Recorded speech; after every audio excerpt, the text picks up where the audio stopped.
Olá, eu sou Ana Lúcia Girello e hoje vamos falar do teste da antiglobulina humana, que desde 1945 é o gold standard, ou padrão ouro, da imunematologia. Os tópicos que iremos abordar: o que é o soro de antiglobulina humana, sua composição, funções e aplicações na rotina laboratorial, o teste da antiglobulina humana e seus fundamentos técnicos nas técnicas em tubo e geoteste, o que é o teste direto e indireto da antiglobulina humana, quando fazê-los, como interpretá-los e os algoritmos laboratoriais. E durante o nosso encontro falaremos dos erros mais frequentes durante a realização desses testes. Muito bem, e a primeira pergunta é: a melhor denominação é teste de Cumbis ou teste de antiglobulina humana? Realmente, no passado, pelo seu inventor, ou quem descreveu a técnica, ter sido Cumbis, então elegeu-se o nome soro de Cumbis e teste de Cumbis. Mas hoje existe uma forte tendência em usar o nome, né, do princípio do teste ou do fundamento da técnica, assim como nas partes anatômicas na anatomia. Então, hoje, o mais correto seria eu me referir ao teste como teste de antiglobulina humana, que utiliza o soro de antiglobulina humana. E durante o nosso encontro, nós vamos responder algumas questões. Então, o que fazer quando o teste direto e o teste indireto dá positivo? Que soro de antiglobulina humana usar? O mono ou poliespecífico? Então, entre essas e outras perguntas, tenham calma, que nós vamos responder ao longo desse nosso encontro. E a primeira pergunta para nós relembrarmos é: o que é um paciente sensibilizado? Então, por definição, paciente sensibilizado é um indivíduo que produziu um anticorpo irregular. Tá? E o anticorpo irregular, o que é? Um anticorpo que não deveria ter sido formado. Esse estímulo geralmente ele vem ou de transfusões ou de gestações prévias. A questão que fica aqui é, né, onde está esse anticorpo? Como eu devo procurar esse anticorpo? Ele pode estar livre no soro ou mesmo ligado às hemácias. E ainda tem uma questão muito importante. Devemos sempre pensar: qual é o real significado clínico deste anticorpo irregular?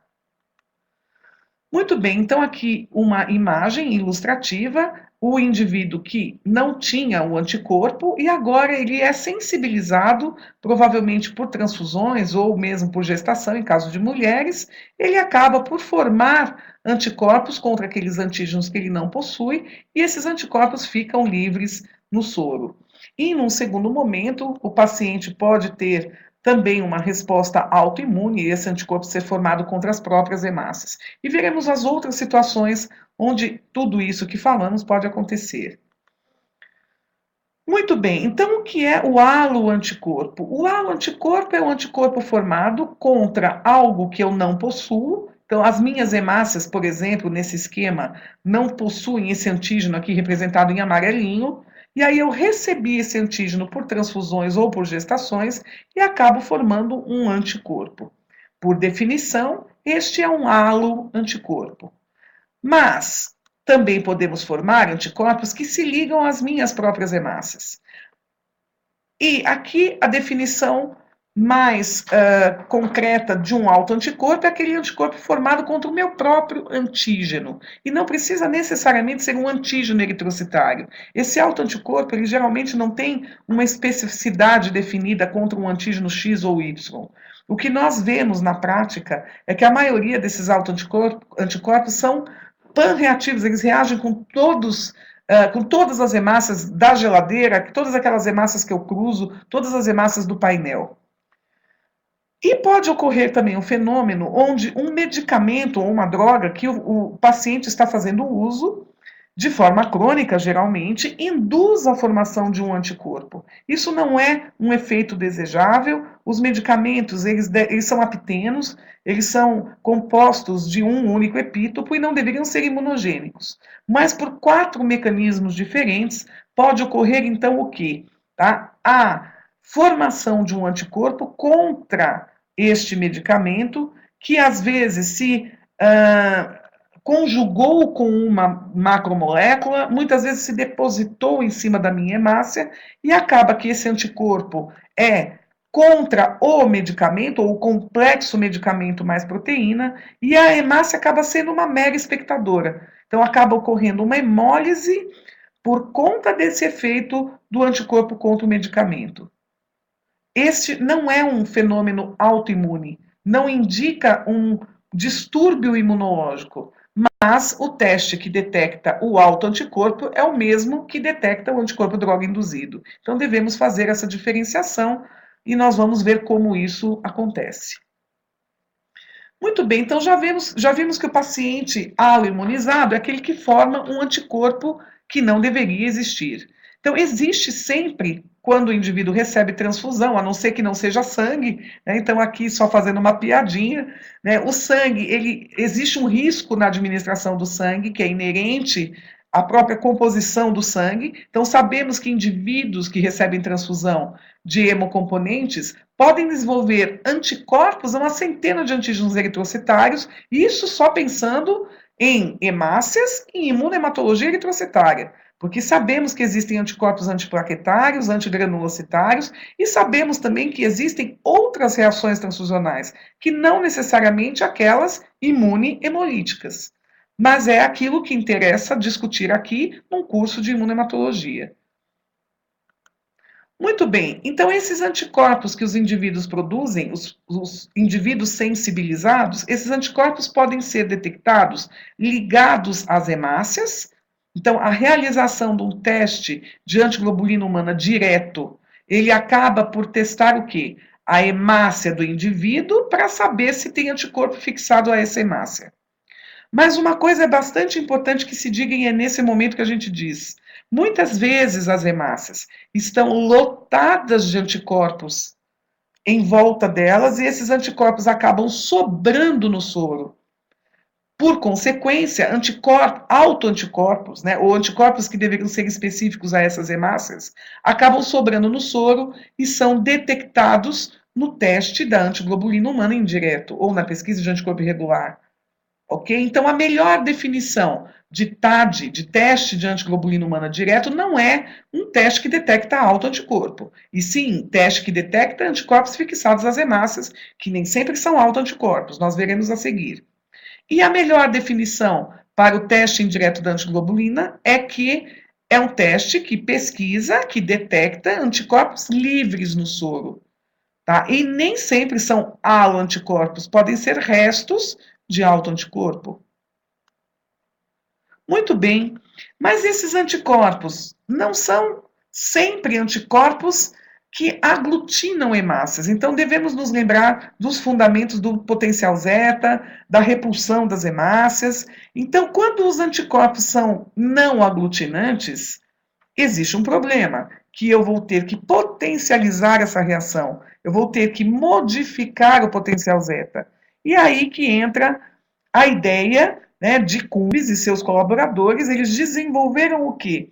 A ideia que os anticorpos incompletos, aqueles anticorpos que nós sabemos que são os anticorpos IgGs, pudessem diminuir o potencial zeta até o ponto crítico. Então, eles desenvolveram esse meio artificial. Então, o antiglobulina humano, o soro de antiglobulina humana, é um meio artificial que promove a visualização da reação antígeno-anticorpo, ok? Que já deveria acontecer, mas que nem sempre levava a uma aglutinação. Então, como é que eles pensaram o teste? Então, em 1945, Cumbes, Morant e Race, a partir de uma ideia desenvolvida por Moresky já em 1910, eles induziram a produção de anticorpos anti-anticorpos humanos a partir da imunização de animais como cabras e coelhos, injetando injeção com imunoglobulina humana. Daí, os animais entendem que isso é antígeno, e anticorpos são formados contra o quê? Frações FC desses anticorpos, e aí eu crio um anticorpo humano, ok? Então, nós veremos que isso agora explica, né, nós vamos conseguir explicar o fundamento do teste de antiglobulina humana, entendendo que a especificidade do soro de antiglobulina humana é o próprio anticorpo anti-eritrocitário. Então, vamos ver como é que eu faço um teste de antiglobulina humana. Como eu disse, o soro de antiglobulina humana ele é um anticorpo humano. Então, consequentemente, naquela amostra teste, aquela amostra que eu estou usando para pesquisar, qualquer globulina humana que tenha ali naquela amostra, o soro de antiglobulina humana vai reagir. Por isso que não me interessa capturar, por exemplo, anticorpos que não são específicos contra a hemácia. Então, eu devo retirá-los do teste. Então, a ideia é que todo teste de Cumbis em tubo eu devo lavar antes da adição do soro de antiglobulina humana vem daí, de tirar o interferente, que são os anticorpos que não me interessam. Ok? Então, vamos ver como é que isso funciona. Essa imagem demonstra o quê? A imagem clássica da membrana da hemácia, que é carregada eletricamente com cargas negativas, da cialoglicoproteína. Aqui os antígenos eritrocitários. Muito bem, ao redor da hemácia forma-se uma nuvem iônica de sódio e cloro, de íons sódio e cloro. Os íons sódio se aproximam mais da hemácia por afinidade elétrica, então íons sódio, né, tem cargas positivas, se aproximam da membrana que tem carga negativa, devido à presença da cialoglicoproteína. E os cloretos, os íons cloro, eles se repelem também por repulsão da carga elétrica. Muito bem, quando eu adiciono a esse teste o anticorpo vai buscar, né, o antígeno específico, ligando a sua porção FAB, o sítio de ligação da imunoglobulina ao antígeno se chama porção FAB, e aí há uma reação específica entre o antígeno e o anticorpo. Essa reação promove o quê? Uma neutralização de cargas elétricas. Então, traduzindo, esse sítio FAB é carregado positivamente e se liga ao epítopo negativo do antígeno. Com isso, há uma neutralização de cargas negativas que deveriam ser suficientes para que as hemácias não mais se repelissem. No entanto, as IgG só têm 2 sítios de ligação, ok? Então, muitas vezes as IgGs promovem uma sensibilização das hemácias, mas não levam a uma aglutinação visível. Muito bem, então aí eu vou usar o antiglobulina humana, o anti-anticorpo. Mas não se esqueça que eu tenho nesta amostra anticorpos que não são específicos eritrocitários, anticorpos livres, que se eu adicionar o soro de antiglobulina humana, o soro de antiglobulina vai acabar sendo neutralizado por esses anticorpos livres. E aí que vem a etapa de lavagem do teste. Eu preciso remover todos esses anticorpos que não me interessam, para que, quando eu adicione ao teste o soro de antiglobulina humana, haja uma ligação específica aos anticorpos anti-eritrocitários. Então, esse soro de antiglobulina humana, representado aqui pelos anticorpinhos verdes, eles têm afinidades pelas frações FC dos anticorpos que já estão lá ligados, ok? Então, vai haver um aumento da neutralização das cargas elétricas e também uma ligação com outras imunoglobulinas adjacentes, formando assim uma rede, uma grande neutralização de cargas elétricas, diminuindo o potencial zeta até o ponto crítico, e agora as hemácias aglutinam. Então, esse é o fundamento da técnica e é importante dar atenção a esse momento da lavagem do teste. E prega e rezam as técnicas que para fazer um teste de antiglobulina humana é necessário lavar 3 vezes as amostras, se elas forem obtidas de sangue venoso. Se forem obtidas de sangue de cordão umbilical, eu tenho que lavar no mínimo 6 vezes, no máximo 9 vezes, para que eu possa remover não só anticorpos não específicos, mas também a geleia de Wharton desse cordão, que pode também ser um interferente neste teste. É uma macromolécula que poderia também interferir aqui na reação no teste de antiglobulina humana. Muito bem. Após a realização de um teste de antiglobulina humana, se ele resultou negativo, diz a nossa legislação vigente que é obrigatório você fazer um controle desse teste. Então, existe uma hemácia controle do soro de antiglobulina humana, que é obrigatória a utilização onde? Onde quer que eu use o soro de antiglobulina humana, por exemplo, teste de DEFRACO, prova cruzada, teste de antiglobulina humana direto, teste de antiglobulina humana indireto. Então, qualquer que seja o teste que resulte negativo, eu vou usar a hemácia controle para verificar se não houve nenhuma falha no procedimento. Por exemplo, se eu lavei corretamente, hemácia controle de antiglobulina humana. Então, supondo que eu esteja fazendo um PAI, eu vou supor que exista um anticorpo na amostra do paciente e vou utilizar hemácias fenotipadas de perfis antigênicos diferentes para testar qual é o anticorpo, qual é o nome dele, qual é a identidade dele.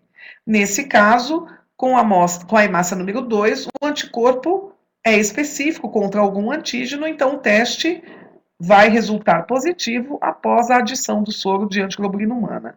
E com a hemácia número 1, não, porque o anticorpo não é específico contra nenhum dos antígenos. A pergunta aqui é: será que esse teste número 1 deu negativo porque realmente não há uma reação antígeno-anticorpo? Ou eu não lavei direito o teste, acabei neutralizando esse soro de antiglobulina humana, ou esse soro de antiglobulina humana não está funcionando, ou eu não o adicionei ao teste. Então, existe um teste de controle. Toda vez que resultar negativo, agora eu vou usar um controle positivo, que são hemácias controle de AGH.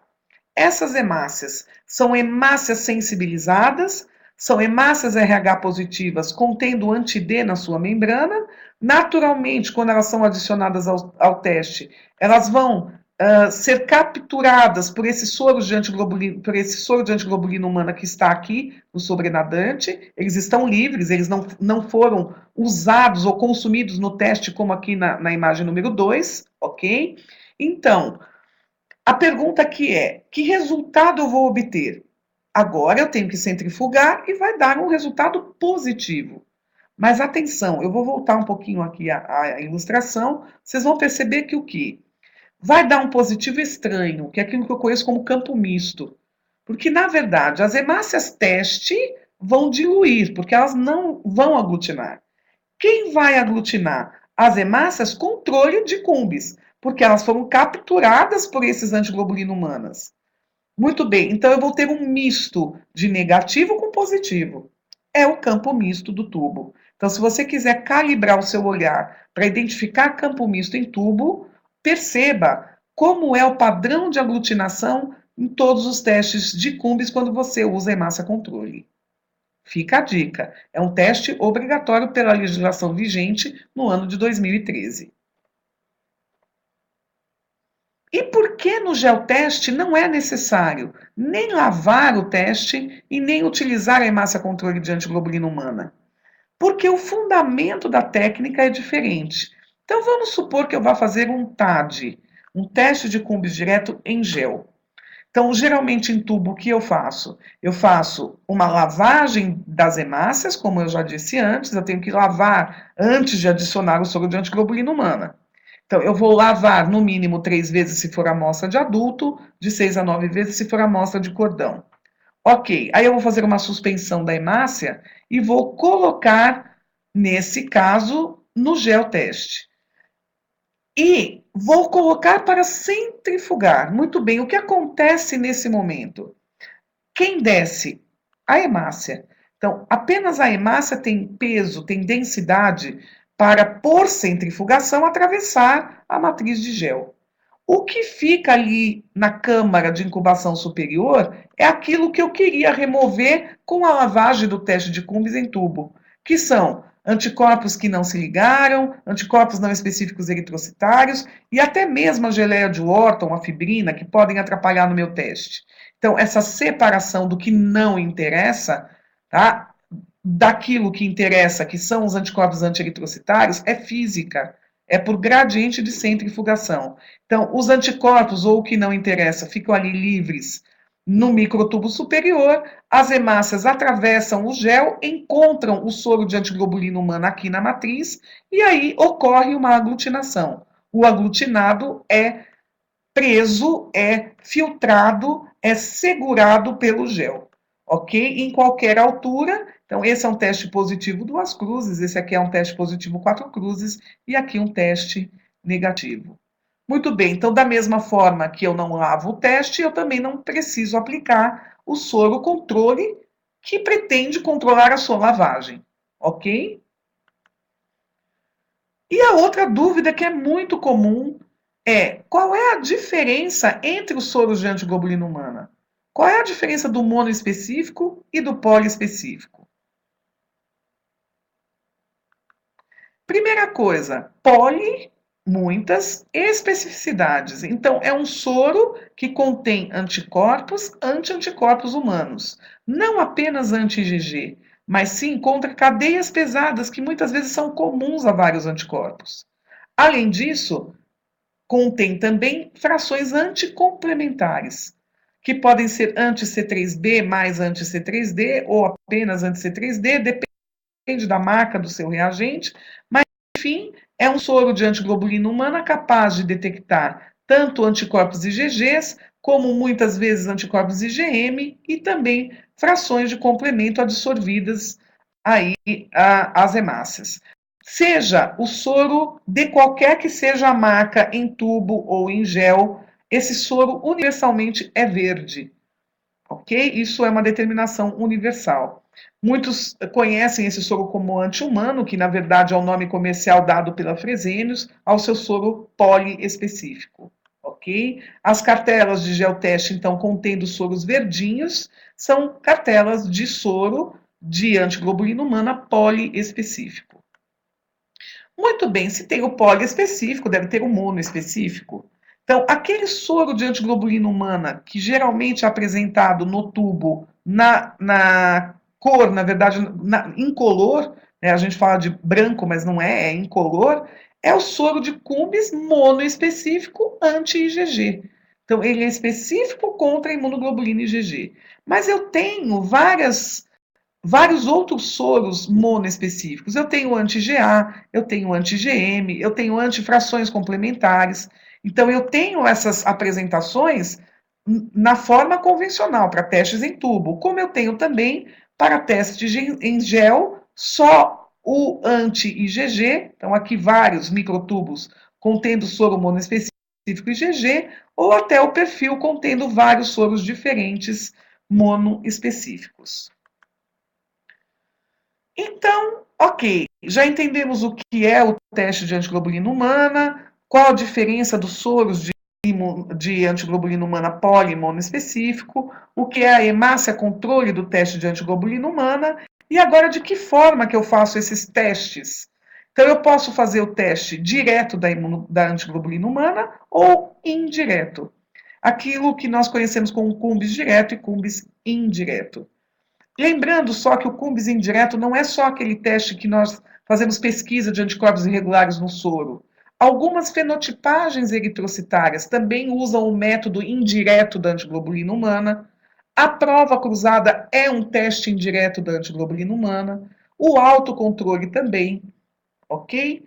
Então, só aqui para a gente exemplificar o que é uma prova cruzada, por que nós dizemos que a prova cruzada inclui a fase de antiglobulina humana? Então, o que é a prova cruzada? Primeira questão, eu vou usar, né, o plasma ou soro, a amostra do paciente que vai receber a transfusão, e vou testar contra as hemácias que ele vai receber, ok? Essas hemácias estão na bolsa, então, hemácias de um doador de sangue contra o plasma ou soro de um paciente.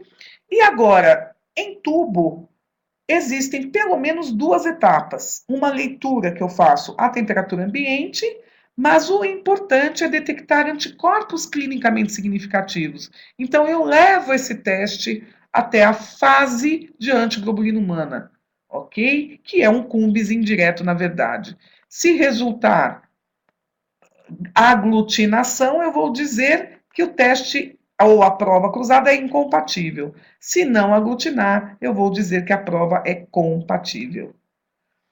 Muito bem, e como é que eu faço então um TAD? Como é feito o TAD, o teste da antiglobulina humana direto, ou também conhecido como cumbis direto? Bom, primeira coisa que nós já discutimos, é imprescindível que haja uma lavagem cuidadosa dessas hemácias antes de realizar a suspensão, para que eu possa remover todo o traço de fibrina, de geleia de Wharton e principalmente os anticorpos não específicos das hemácias, os anticorpos livres. E aí eu preparo para testes em tubo uma suspensão minuciosamente preparada na concentração de 3 a 5%, tá? Então não é uma suspensão a olhômetro, então existe então uma fórmula para você preparar a concentração adequada, que tradicionalmente são 50 microlitros da hemácia lavada, mais 950 microlitros ou 1 ml de solução fisiológica. Aí eu preparei essa suspensão a 5%, adiciono 50 microlitros num tubo identificado desta suspensão e mais um X do soro de antiglobulina humana, leia a bula, geralmente são 100 microlitros, são 2 gotas, centrifugo e faço a leitura. Aglutinou, o TAD é positivo, não aglutinou, o TAD é negativo. Só chamo atenção que uma das grandes causas de erro aqui, primeiro, é a não lavagem adequada das hemácias antes de preparar a suspensão. Segundo, é preparar a suspensão a olhômetro. Então, aqui faz muita diferença, como sempre fazem todos os testes. Então, não é porque a imunemato não é quantitativa que nós não devemos cuidar dessas concentrações de suspensão. E um erro bastante comum é a forma de você balançar o tubo na hora de ler o aglutinado. Os TADs geralmente são fracamente positivos e muitas vezes você perde uma aglutinação pozinho por balançar demais o tubo, ok? Então essa é uma grande causa de erro em qualquer teste imunematológico em tubo, mas aqui o TAD, que é um teste onde eu procuro pequenas aglutinações, é bastante crítico. Não esquecendo que num teste de fato negativo, eu devo usar então agora a hemácia controle de Cumbis ao final. Ok? E o TAD em geoteste, como nós já dissemos, eu vou usar um cartão contendo o soro de antiglobulina humana já na matriz de gel, então impregnando esse gel, mas antes disso eu tenho que preparar uma suspensão. A grande vantagem do gel de qualquer marca, leia-se, é não ter que lavar as hemácias, porque, como eu já disse, o que não interessa vai ser separado fisicamente. Então, eu uso um diluente, que neste caso é uma solução de baixa força iônica modificada, para fazer uma suspensão a 1%. Adiciono 50 microlitros no microtubo, então cada teste é um paciente diferente.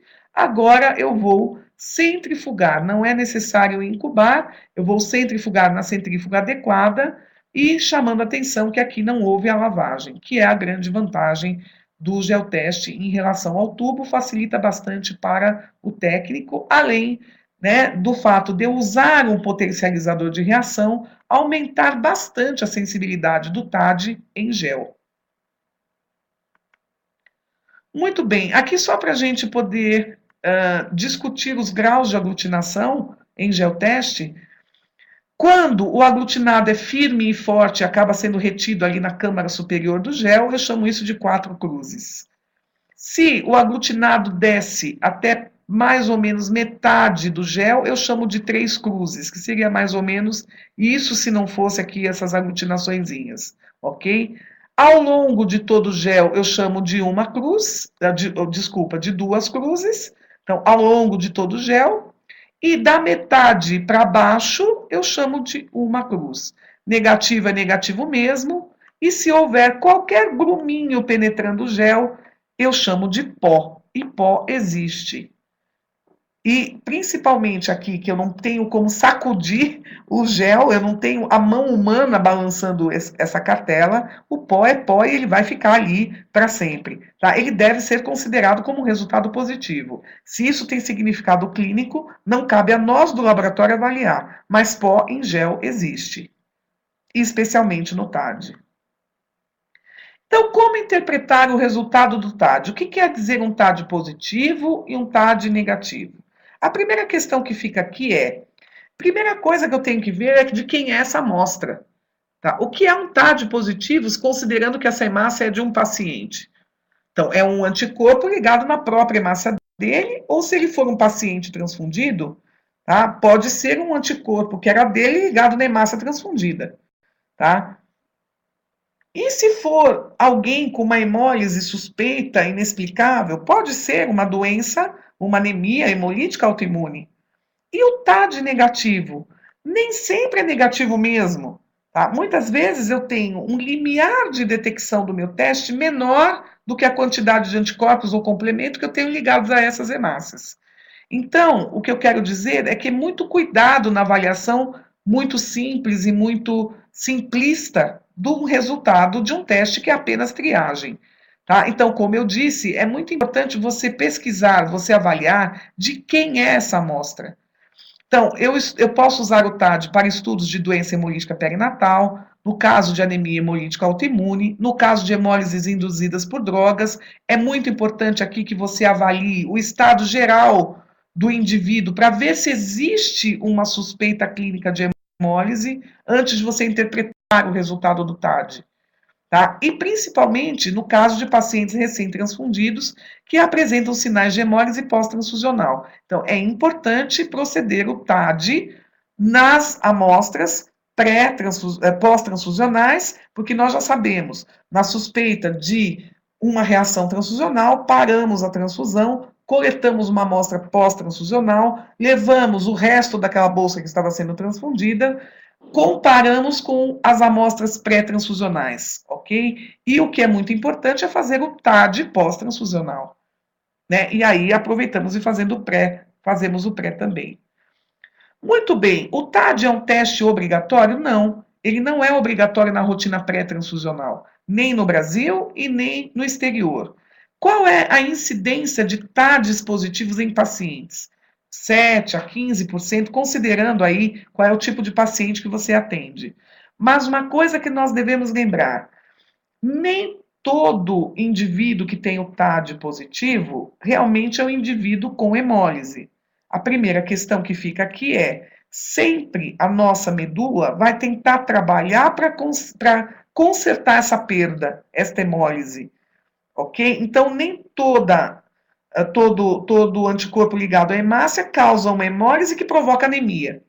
Tá? E a outra coisa é que indivíduos saudáveis, 1 a cada 10.000, diz aí a estatística internacional, e até mesmo doadores de sangue, sem nenhuma estatística muito confiável, tá? Mas indivíduos saudáveis, até mesmo doadores de sangue, podem ter anticorpos ligados às hemácias e até autoanticorpos, anticorpos contra as próprias hemácias, os próprios antígenos. Por quê? Hemácias velhas, hemácias que precisam ser retiradas da circulação. Eu preciso sinalizar para que o macrófago venha e remova essas hemácias da circulação. Então, eu vou marcá-las com autoanticorpos. Isso geralmente acontece por quê? Porque com a deformação da membrana, as hemácias acabam ficando esféricas quando elas estão velhinhas, ocorre uma exposição de antígenos senescentes. E aí eu acabo formando anticorpos que se ligam a esses antígenos e isso marca a célula para a fagocitose. O que quer dizer que muitas vezes o TAD positivo, sem nenhuma causa aparente, sem nenhum histórico, não deve ser considerado uma patologia, ok? Em que outras situações eu devo fazer o TAD? Então, é muito importante que eu considere a possibilidade de fazer um TAD quando um controle da tipagem RH dá positivo. Porque uma das causas, principais causas, né, do controle de RH positivo é exatamente o TAD estar positivo. Ou quando eu cruzo uma mesma bolsa com várias amostras, com vários pacientes diferentes, e essa bolsa sempre dá positiva. Então, como o TAD não é um teste obrigatório para doadores de sangue, então eu devo considerar agora a possibilidade de fazer o TAD dessa bolsa, ok? Pode ser que ele esteja positivo. Muito bem. Fenotipagens com resultados não coerentes. Observar sempre que toda fenotipagem deve acompanhar os seus devidos controles, especialmente controles negativos. Tá? E quando os controles resultarem positivos, eu devo prestar atenção que isso pode ser um TAD positivo interferindo na minha fenotipagem, especialmente aquelas que são cumbis dependentes. Então, eu tenho que ler na bula, tá?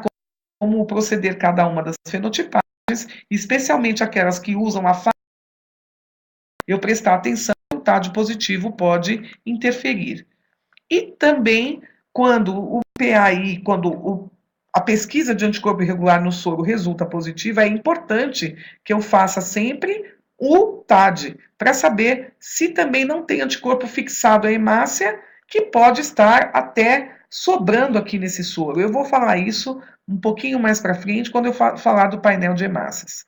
Então, aqui é o algoritmo, o que fazer quando o TAD dá negativo. Então, lembrar que muitas vezes o negativo não quer dizer que não haja anticorpo ou complemento ligado à hemácia, pode ser que existam anticorpos em baixo título. Então, se existe alguma suspeita lá, clínica, né, que indique que existe uma hemólise, eu estou procurando a causa dessa hemólise, podemos considerar que muitas vezes, mesmo com o TAD negativo, é até recomendado tentar fazer uma eluição.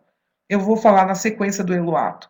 Tá? A gente só não sabe exatamente se anticorpos em baixo título teriam importância clínica, mas já existem relatos na literatura de pacientes com anemias hemolíticas autoimune com TADs persistentemente negativos, e só se encontrava o anticorpo quando se procedia à eluição. Tá? Então, pode haver aqui a possibilidade do negativo ser um falso negativo, ok?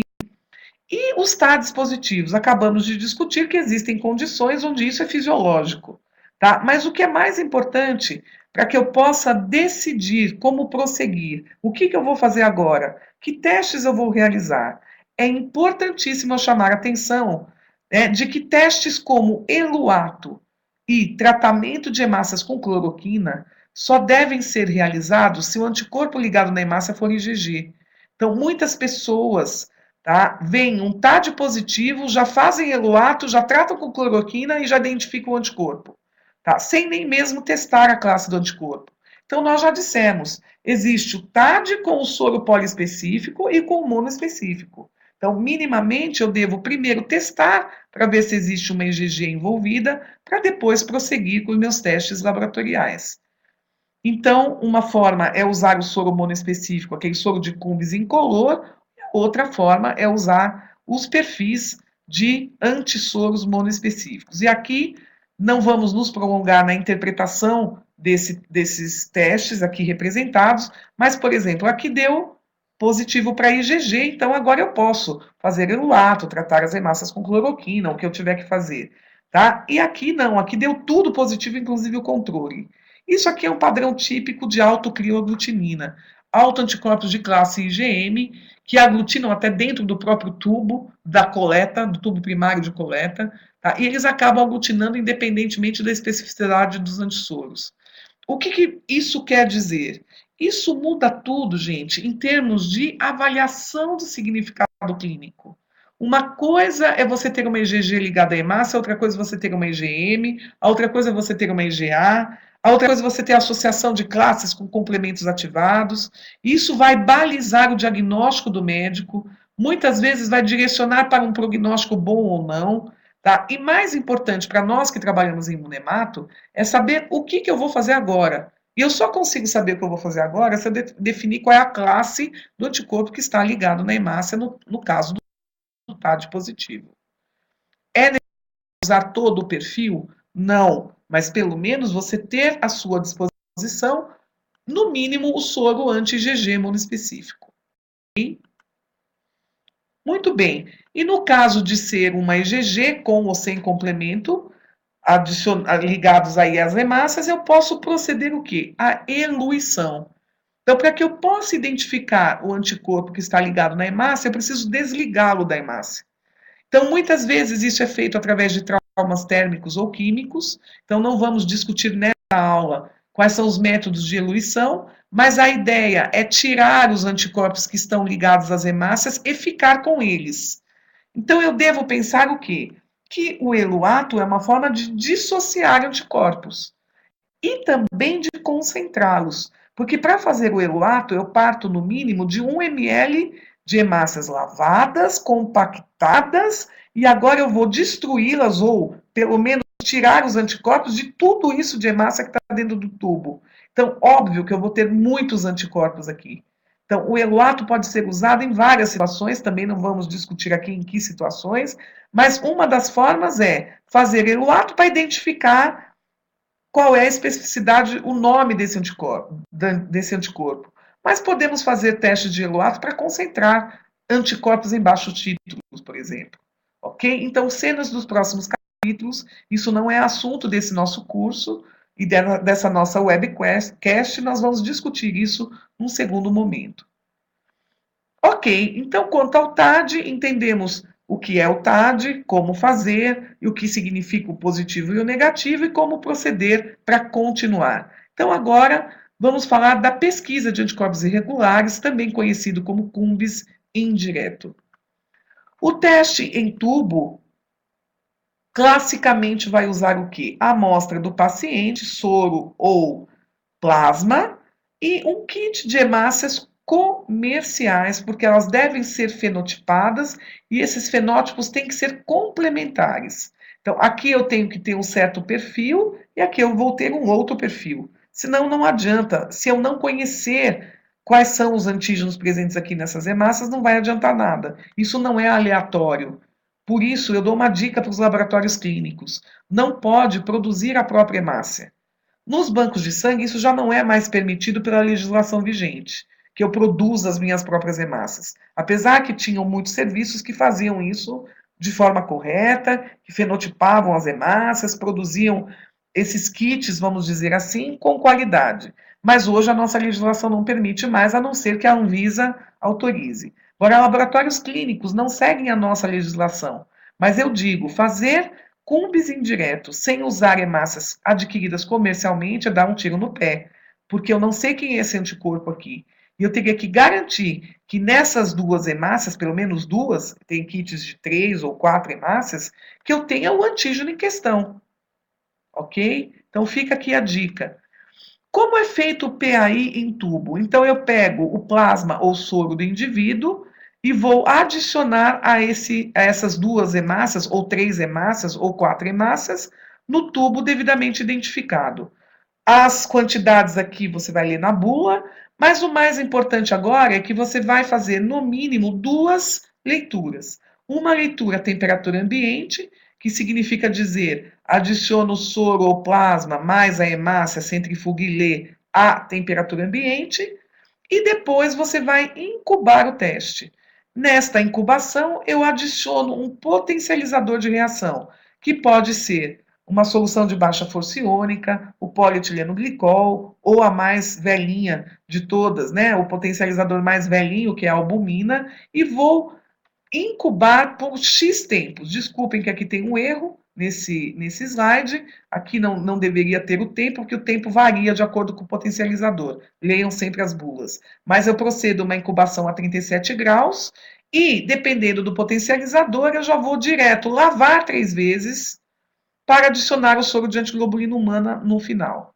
Ok? Apenas a albumina é que eu retiro do banho, faço uma outra leitura 37, depois eu lavo e aplico o soro de antiglobulina humana. Lembrando, se resultar negativo, usar a hemácia controle de antiglobulina humana ao final, para garantir que tudo saiu certinho. Muito bem, e o PAI em geoteste? Essas hemácias são também igualmente fenotipadas, só que elas estão numa concentração diferente e num diluente diferente.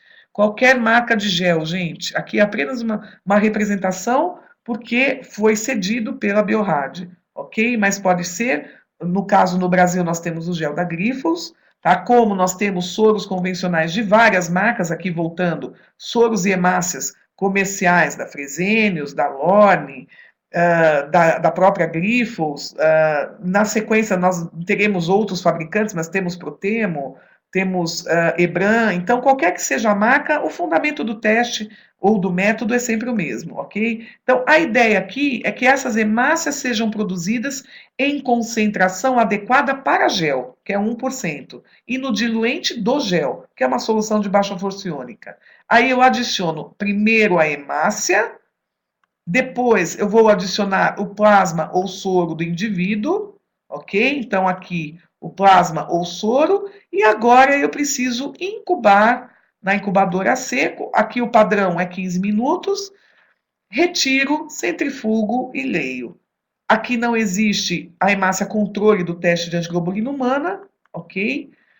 E só lembrar que qualquer que seja o número de hemácias usadas no teste, são hemácias de doadores diferentes. Então, eu posso ter tanto resultados negativos com as duas hemácias, como positivos com as duas hemácias. Mas, gente, não raro eu vou ter positivo com uma hemácia ou com outra. Depende do quê? De quem é o anticorpo.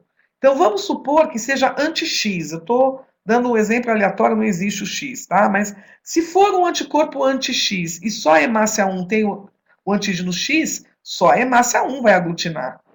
Tá? Porque muitas vezes as pessoas me perguntam: olha, que estranho, eu estou tão acostumada a fazer PAI ou cumbizinho direto aqui no meu laboratório e sempre dá positivo com as duas hemácias. Pela primeira vez eu vi dar positivo com uma só. Por que que isso aconteceu? O problema é a hemácia? Não, eu tenho que lembrar que essas hemácias são de doadores diferentes e elas têm perfis antigênicos diferentes. E o anticorpo só vai reagir com aquele antígeno específico. Ok? Então, fica a dica para quem não tem muita prática na realização desses testes, como interpretar. Lembrar que dentro da caixinha dessas hemácias vem um diagrama dizendo quais são os antígenos que elas contêm. Vem uma fenotipagem dessas hemácias. É importante saber interpretar o diagrama. Muito bem, em que casos que eu faço cumbis indireto ou teste da antiglobulina humana indireto? Pacientes que necessitam de transfusão ou doadores de sangue, isso são triagens obrigatórias, ok? Ainda, pacientes com suspeita de reação transfusional, também vou proceder o PAI novamente. E principalmente as gestantes, as mulheres grávidas que precisam fazer pré-natal.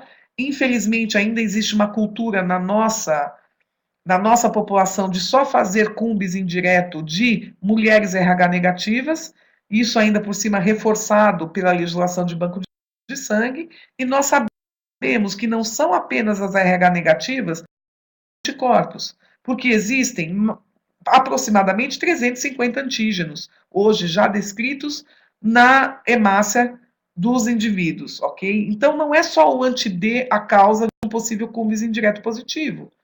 Uma gestante pode fazer anticorpo contra qualquer antígeno que o seu feto possua, que ele herdou geneticamente do pai e que ela não tenha. Tá? Então, o que seria bom e aconselhável é que todas as gestantes fizessem o teste de cumbis indireto. E depois que esse cumbis indireto deu positivo, o que eu faço? Para onde eu vou? Eu vou para a Grécia, eu vou para a Colômbia, eu vou para a China? Então, na verdade, aqui tem uma série de procedimentos que nós vamos discutir na webcast referente a painel de hemácias, como interpretar, como proceder, mas na verdade o PAI positivo, na sequência eu vou proceder à identificação deste anticorpo, ok? Então eu não vou mais para frente, porque isso aqui é de um outro encontro, nós vamos falar isso no outro momento, mas vamos entender o que é o painel de hemácias. Ele não é um bicho, ele não morde. O conceito é só ampliar de 2 ou 3 hemácias de triagem para 11, para 16, para 20. Então, muitas marcas têm mais de 11 hemácias no seu painel. Quanto mais hemácias, melhor. Por quê? Porque eu vou ter uma configuração antigênica diferente para cada hemácia. E, no caso, principalmente dos múltiplos anticorpos presentes numa mesma amostra, tá? Quanto maior for a chance, né, estatística aí de distribuir esses antígenos de forma diferente nas hemácias, melhor será. Mas no Brasil é muito mais comum você encontrar painéis de 11 hemácias. Ainda, algumas marcas dispõem também dessas hemácias já tratadas por enzimas proteolíticas, nesse caso, exemplo da papaina, ok? Existe também painel tratado por ficina, mas o mais importante é eu entender que quando essas hemácias são pré-tratadas com enzimas proteolíticas, elas vão ter removida aí parte, né, de antígenos eritrocitários que estavam na cianoglicoproteína. Quem são esses antígenos eritrocitários? Então, aqui é um painel, é um diagrama de painel, mas todos os diagramas seguem o mesmo raciocínio. Então, qualquer que seja a marca, que informações esse diagrama te traz? Então, Então, quem são os antígenos que eu fenotipei, que eu busquei nessas hemácias? Então, estão aqui, ó. Tá? Então, onde está escrito mais é porque ele tem um antígeno. Onde está escrito zero é porque ele não tem o tal antígeno. Então, esses são os fenótipos dessas hemácias número 1, número 2, número 3, número 4. E o que são essas hemácias número 1, número 2, número 3, número 4? São doadores de sangue. São bolsas de sangue, de doadores de sangue, que vão para a empresa fenotipa e faz aí um joguinho, né? Eu sempre brinco, eu falo que é batalha naval. Quem nunca brincou disso, por favor, se informe, porque para entender de painel de hemácia não existe jogo melhor do que batalha naval. Então, aqui eu vou fazer um joguinho de distribuir esses antígenos de forma diferente, né, entre essas 11 hemácias que compõem o painel, diferentes em que sentido? Uma aqui tem o antígeno QEL, a outra não tem, outra tem, a outra não tem, aí por diante. Então, eu faço combinações de forma que quando eu teste com o soro do meu paciente, eu consiga, com a ligação do anticorpo específico a determinadas hemácias, eu consiga chegar ao nome do anticorpo. E aqui é importante lembrar, deve ser feito um autocontrole toda vez que eu fizer painel de hemácias. Porque é muito importante saber que aquilo que eu tenho no soro é só um anticorpo, não tem mistura de anticorpo com alto. Tá?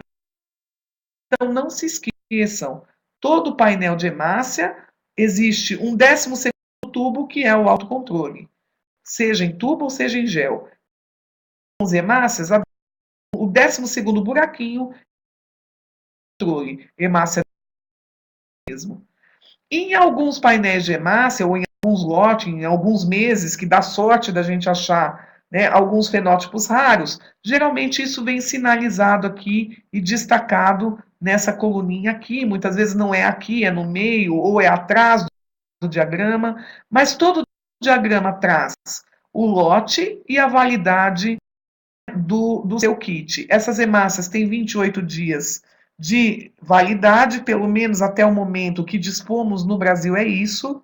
Tá? Então, são lotes de hemácias que têm validade de 28 dias.